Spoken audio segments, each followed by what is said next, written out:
affected because her hemoglobin levels are much lower than they're supposed to be. And I was like, what? On my day off, do I have to do this right now, or can we date until tomorrow? Because then I have a medical excuse. No, you need to go like right now. So I was like, fuck, let me go.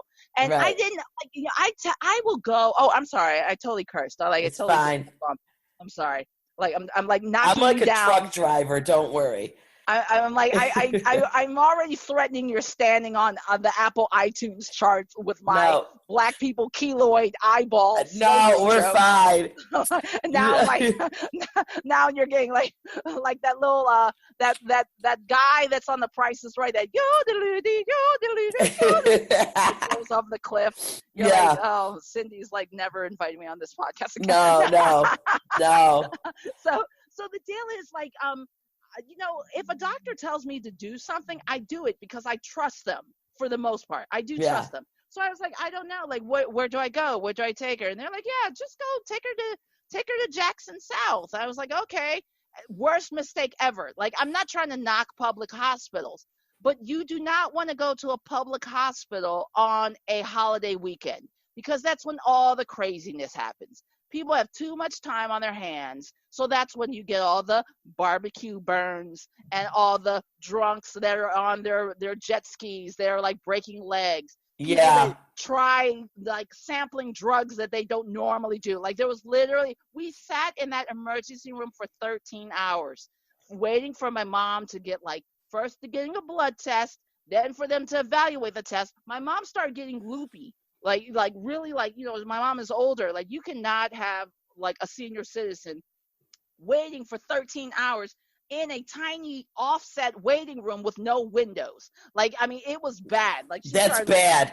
It was bad. That's not good. No, and then meanwhile, like, who wanders by, there was this girl that, like, I guess she had taken some type of, like, I don't know if it was like ecstasy or what she had taken. Like, I just know she kept telling everyone she couldn't feel her face and she loved everyone, but she felt like she was going to die. And her boyfriend was like, stay with me, baby, stay with me. And I was like, I don't need this melodrama, this Lifetime movie, this Hallmark movie going on. Stay with me, baby. She said, stay with me, baby. It's okay. It's just like, I can't feel my face. It's just ecstasy, bitch. Stay with me.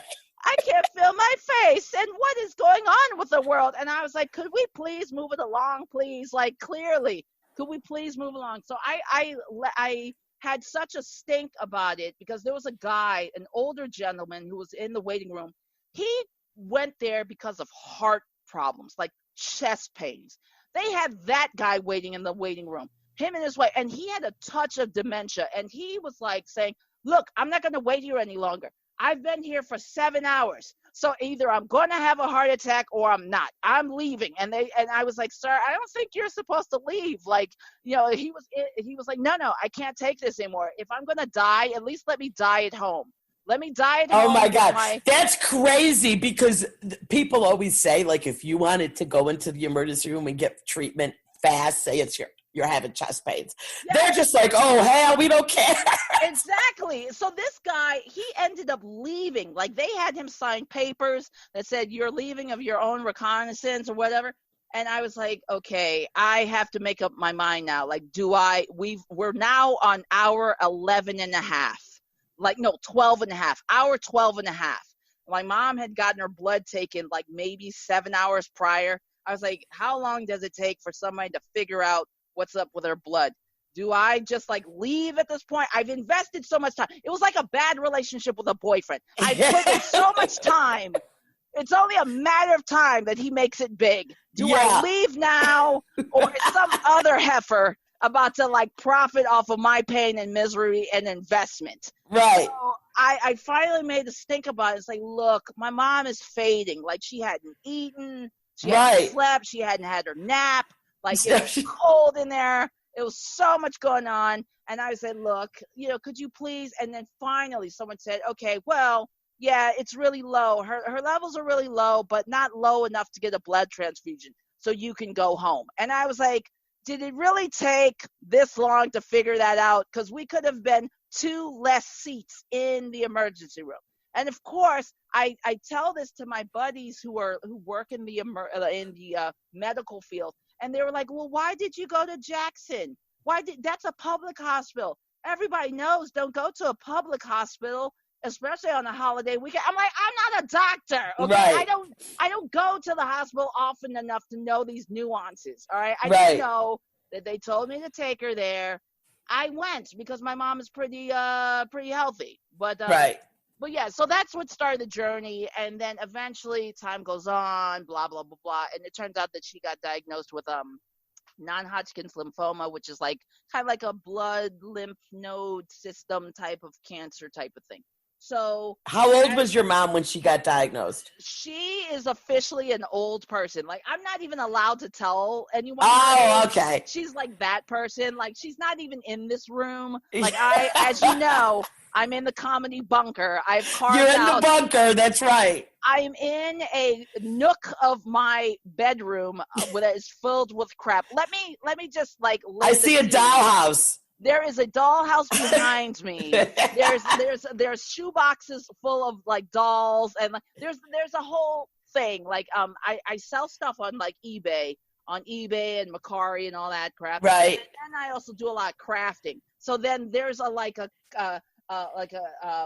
perfect storm of crap, as my husband would like to say. He's like, but he's very patient because, you know, I stood with him with the whole blindness. Oh my God, I might be going blind thing. Like right now we're at that stage of our relationship. We've been together so long. Like he's become that guy who just sighs and then walks off. Like he just like goes into the corner. Like he doesn't fight it. He doesn't say anything. He doesn't have a temper tantrum. He just looks at stuff, sighs, and then just walks away. He just walks away.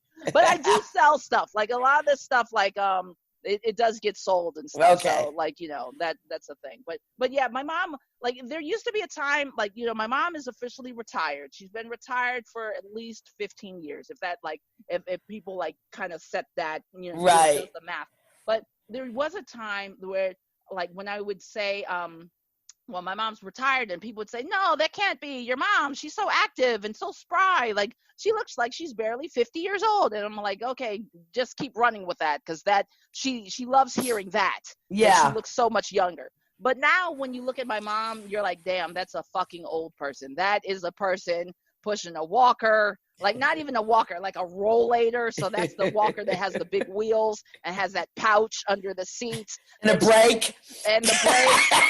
and the bottles of water. Yeah. And the napkins and the towels, because God forbid she has to put a big ribbon on her rollator, because God forbid someone else I'm mistaken. Like who's swiping rollators? Who's swiping someone else's walker? Who's walking around?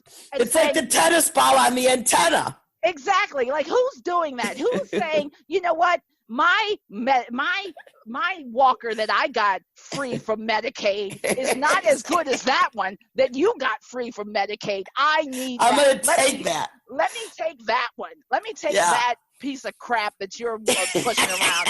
I need some of that. So she's there, you know, she's hunched over, pushing this thing, you know, like, you know, unfortunately because of the chemotherapy and stuff, she lost a lot of her hair. She used to have this long, luxurious, dark hair that she would dye with Clairol number 46. The reason why I know this is because she would tell me to go get that. And I'm like, that's not even black. That's not a black, that's more like a reddish brown. And she would say, no, either get me the 54 or get me the 46. One of those. So whatever. So that's great. When you're like telling me of the 2 boxes of dye, the over-the-counter dye that you can get at Walmart for like $2.49, either get me one of those 2 ranges, either the 46 or the 54. Give me one of those 2. So imagine the hair, the stripes that are going on in that lock of hair, that Samson. So what nationality is your mother? My mom is Japanese. Okay, because I know in your comedy you do her acts like an accent, and I was dead. Yes. When you're young. I appreciate that. The thing is, when I do her accent, that's actually a cleaned up version of her accent. It's great. Because most people, when they hear her, like most Americans cannot understand what the fuck she's saying. Like, they're like, what?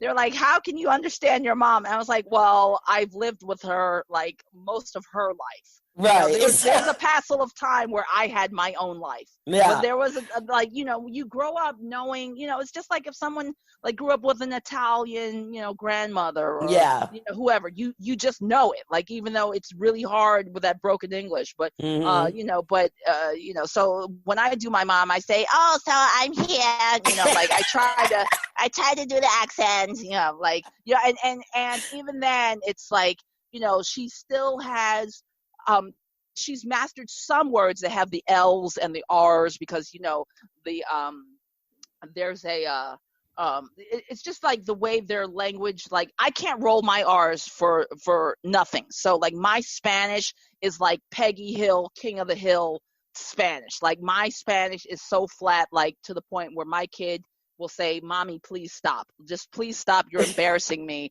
When I'll say, "I would like some tortillas." And they're like, "No, that's actually not bad." But when I try to do, what is that? Oh, when I say, mira, like in Miami, especially the Cubans, when they say mira, which is like, it's spelled Mira, which means like darling, dear, like, mira, come here. I can't say it. I sound like I'm saying mirror. Like my Ohio flat Midwestern thing comes out. Yeah. So I can't do it. I can't say mira even now. Yeah, I have my grandmother, and they're Italian, but my great grandmother, her English was not very good at all, and they would mix the Italian and the English together, and they had their own language of mixing the two together, and I really didn't understand half the stuff she was saying. So well, you have that generation of like the grandmother, and then you have the parents. So like your parents, of course, are going to understand what your grandma is saying. Yeah. But like for me, like that's why I have that connection. But like for outsiders, it's like, it can be very difficult to understand what she's saying.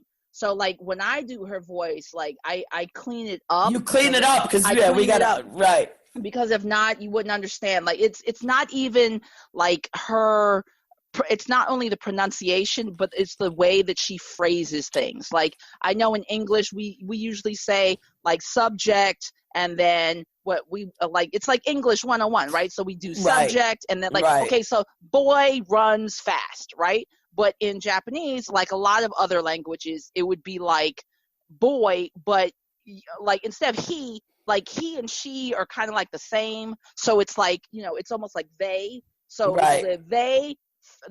they fast run, like, so it's kind of like flipped, so you're doing the description in front of the noun and the description. Like there's a lot going on. So it would be fast run him, you know what I mean? Because like they kind of put that the subject of the person like, at the end, what I mean? Because that's not as and that also comes out in the way they're translating, because in the Italian, like my ex-husband was born in Italy, and he had an accent when I met him, and instead of saying like turn the lights on, or they'd say open the light, close the light, like, you know what I mean? Like little things. And it was just came out with like the way they would just translate, Right. So, yeah. Right. But see, Italian is a very sexy accent, you know, because I used to work, in my previous life when before I moved down to Miami, like I worked with a bunch of Italians, like Italians and Italian Americans. So like that accent, that is a sexy accent, because they could be telling you all kinds of crap, but because it has that accent, you're like, oh, tell me more. Tell me how this whole project is not going to work, and it's all my fault. I can listen to you all day just because your accent is that great. But with Japanese is not so much.